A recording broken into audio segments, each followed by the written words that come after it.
Hey guys, I'm Pixel Dan, and this is a review of the San Diego Comic-Con exclusive Masters of the Universe Classics Queen Marlena.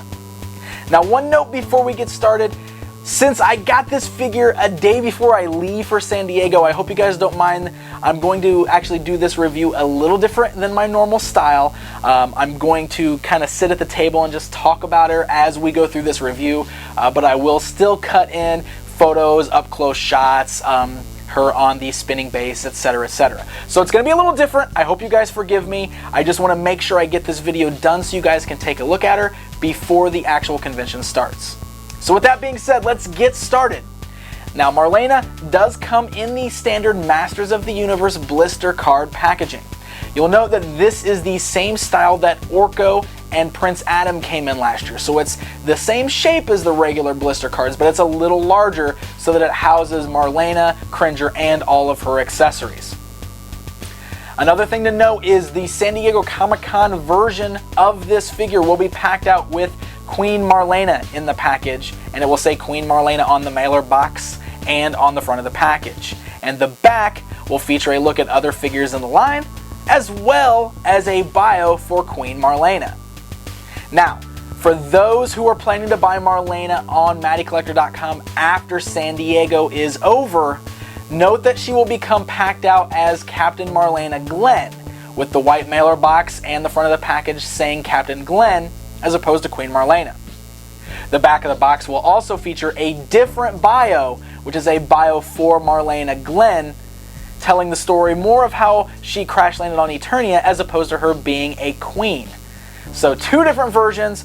They're the exact same figure with all of the exact same pieces, just packed out two very different ways from each other.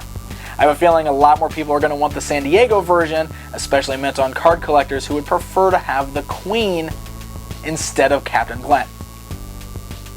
Alright, so let's take a look at Marlena out of the package. Now, she is very much modeled after her look in the Filmation cartoon series. She features her green dress, her golden tiara sitting on her short red hair. It's a very, very cool design. It's a figure that fans have been waiting for since the 80s because we have never received this figure ever. This is the first time we're ever getting her, so it's very exciting seeing her done.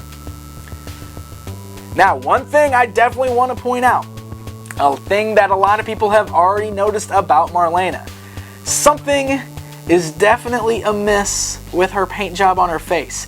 Now, I don't know if this, I assume this is by design, but I will say that something seems a little off about Marlena's eyes. I think that they were going for the Filmation look with the eyes, and that's why they're a little bigger. They're, just white and black. There's no color to the eyes, but I gotta be honest, I do feel that they look a little off. Something is definitely off about them. There's a lot of black paint going around the outside of the eye as her eyeliner, and then her pupils are just straight black. There is no color, no detailing there. I do not notice if there is actually any sculpted eyelids or anything on there. It doesn't look like it. So the shape of her eyes is a little different. It looks a little unusual, especially compared to the other figures in the line. So honestly, I think this was probably Mattel and the Horsemen's attempt to capture the look of Marlena as she appeared in the Filmation cartoon. And I don't know, maybe the final paint job is the reason it didn't turn out as good as we were hoping. Aside from the eyes, I really do feel that the facial features and everything else look great. I love the high cheekbones. I love the rest of the paint job. The short hair, the tiara, all that stuff looks pretty dang good. So, liking that there. Alright, so now we're down to Marlena's sculpted dress. Now, the way this figure works, because we actually have two different looks for the character, we actually are given her green dress over the regular female body, which is a removable piece. So because of that, this is all one solid plastic piece. It is a little soft, but it's actually kind of hard all the way through. I mean, it's not going to move around too much, as you can see. And of course, because of that, you have no leg articulation. Those legs are not going anywhere. They are pretty much staying exactly in this position. Her ankles are still going to move if you need to do that. And she doesn't really have any problem standing. I mean, she stands great. Just don't expect to get any kind of posing out of her other than just standing there. I mean, after all, this is just Queen Marlena in her dress, so I guess you can't really expect to really do a whole lot with her anyway, but it is worth noting that that plastic is hard enough that it's going to keep her still. Now, the arms are just attached to the body underneath. They're not part of the actual dress. These same arms are used for the Captain Glenn look. Because of this, she's got these bracelets that are on the figure over the dress. Now, I honestly think the only thing about this that really looks a little out of place. I think I would have preferred her actually to have puffier sleeves coming down from the dress as opposed to having the gauntlets on her arms. But overall, I think the look is captured pretty good. It works out pretty well. The dress isn't as form-fitting as you would hope. It does look a little wide on her, a little puffy, but it's not bad. And I actually think this was a pretty cool way to go about doing this, especially since we've got this alternate form. So, let's see how this whole thing works so we can actually switch her over to the Captain Glenn look. The dress has a slit going all the way down the back, and it's easy just to kind of pull it apart. You can see you've got all these little knobs, these little nodules here, with the little slits on the other side. So that is actually how we're holding the dress together. You can just unplug all of those, and the dress actually slips right off of the figure. You then have Marlena's head, which is removable. Voila, simple stuff, exactly what we've seen before.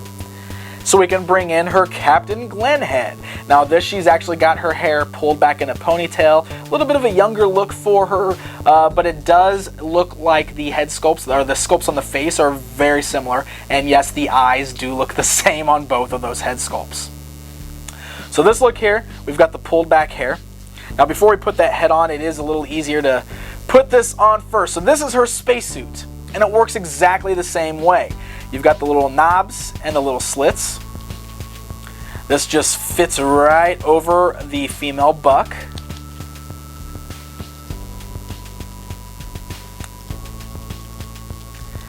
Bring it around back, and you can plug it in. Now, I will note this is actually takes a little bit of work. Trying to get all of these little slits to plug in properly is a bit of a pain. It does work okay. I just I don't know if there might have been a better way to do this. I'm not really sure. I may not necessarily be the judge. This might be the best way. It's just kind of, it's a little frustrating trying to get it all plugged in there, especially when you're trying to do it on camera for everybody to see.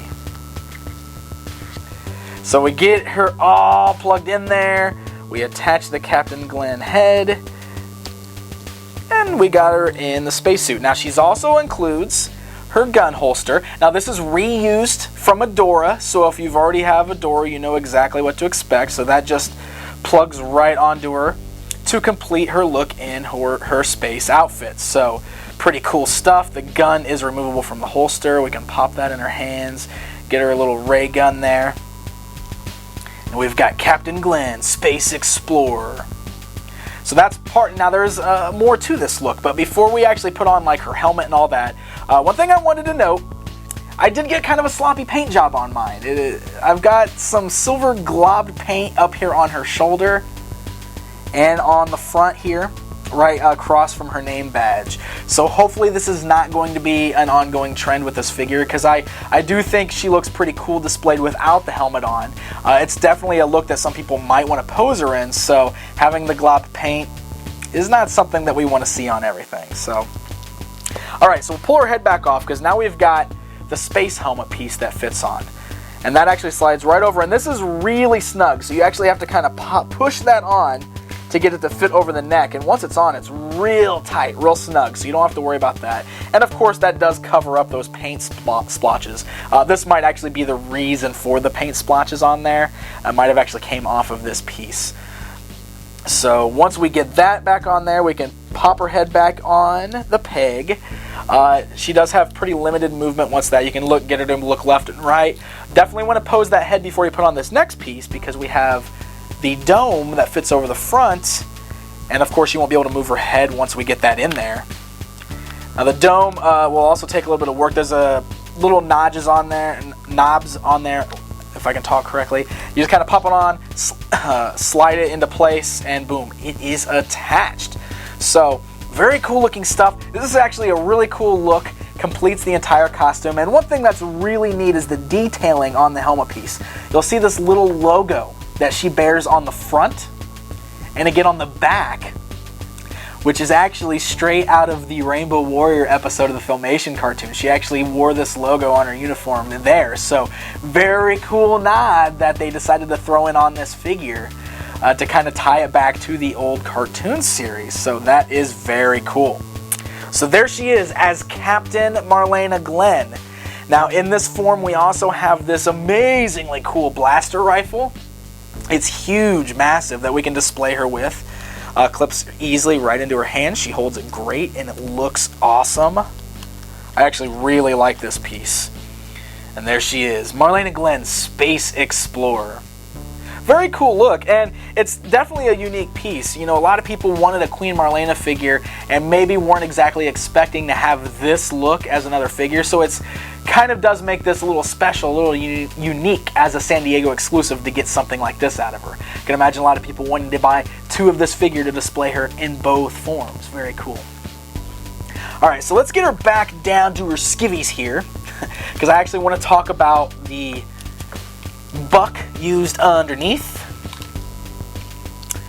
You guys probably already know this because we were told ahead of time, but Marlena does not utilize the new body style that was introduced with Catra. She actually uses the original female body style that we've seen with Tila and Adora, She-Ra, all the figures before that. So you can see when she's got the full uniform off, she looks kind of funny. This is actually what the female body looks underneath the outfits that we've seen on the figures, like Tila and the like. So you've got your waist articulation there. You've got great leg movement there. But yes, this is the older female body design. So it is not the new form that we're going to start seeing going forward with the other female figures. Alright, so in addition to all the other accessories we've already seen here, Queen Marlena actually comes with two accessories of her own that we can display. First of all, if she wants to do some battle or some defending the castle herself, she's got this sword. Now this sword is actually the same sword that we saw that came with Battlegrounds Tila, just repainted a little bit. It's got the green on the hilt there to make it match her dress a little bit more, but we got that. Then we also have this staff, this scepter, which is actually a really cool design. It kind of fits right in with what we've seen with King Randor and actually looks very much like the scepter that was included with Prince Adam from the 2000X toy line. So that is definitely a good addition as well. And kind of helps round out your look, the whole look of the queen here, the royal look. Even with the sword in her hand, she looks pretty awesome, I gotta admit. So one of the other great things about Marlena, other than the fact that she comes with all these accessories, other than the fact that she's got all these parts to turn her into Captain Marlena Glenn, she also includes another figure we've never received before, Cringer! That's right. Now aside from taking all the armor off of Battle Cat, we've never had a real Cringer action figure before. So this is another great thing right out of the old Filmation cartoon series that we can finally add to our Masters of the Universe collection. A true-to-form Cringer. Now, he is quite a bit smaller than Battle Cat, and just to get we'll get Prince Adam up here in the shot so you can kind of get a comparison here to see what Cringer looks like. He's a lot smaller. He's much more cat-like, you know, not able for, you know, Prince Adam looks kind of funny riding on little Cringer here. He's tiny. Maybe a little smaller than Cringer should be, but the scale's actually not that bad. I'm actually quite happy with this here. Now, Cringer is very solid. Made of a very hard, very solid plastic. He's actually got a little bit of weight to him. His legs are not posable. In fact, Cringer only features 2 points of articulation. He's got movement in the head, very tight articulation in the head, making him look left and right, just so he can kind of cock his head a little bit. And then his tail has the same kind of movement. You can twist it around here. But the actual sculpt I really dig. I mean, he's got that cowardly, sad look on his face, complete with a little snaggle tooth, right out of the old cartoon series. So it's very cool finally getting to add this guy to your collection. And how about this for comparison time? Cringer versus Battle Cat. So here's your scale difference. Look at that. Seeing a Battle Cat standing next to Cringer, you really get your size difference there. You can see how big Battle Cat is in comparison to Cringer. So kind of, you know, when you always saw Cringer turn into Battle Cat, you always saw him grow massive in size. So these actually kind of fit together pretty well. I think the scale is, maybe it's a little off, but it's not bad at all. I'm actually quite happy to have this Cringer here. So a very cool figure, very neat addition, perfect to pose with your Prince Adam. So there you have it, guys. We've got ourselves a Queen Marlena. Finally, after how many years? People have been begging to get themselves a Marlena. We finally have her. And we can finally complete our royal family of Eternia. We got King Randor. We got Marlena. We've got the twins, Adam and Adora. We've got Cringer. This is a great looking set of action figures here. So very cool to finally get to add Queen Marlena to our toy shelves. So there you go, guys. Queen Marlena is available first at San Diego Comic-Con as an exclusive. She will be available there packed out as Queen Marlena. Will include all the parts to build Marlena Glenn and will include Cringer. She will of course also have that Queen Marlena file card, and then she will be available again following the convention on MattyCollector.com, but she will be packed out as Marlena Glenn, still including all the pieces to build Queen Marlena and of course the Cringer pack-in. Until next time.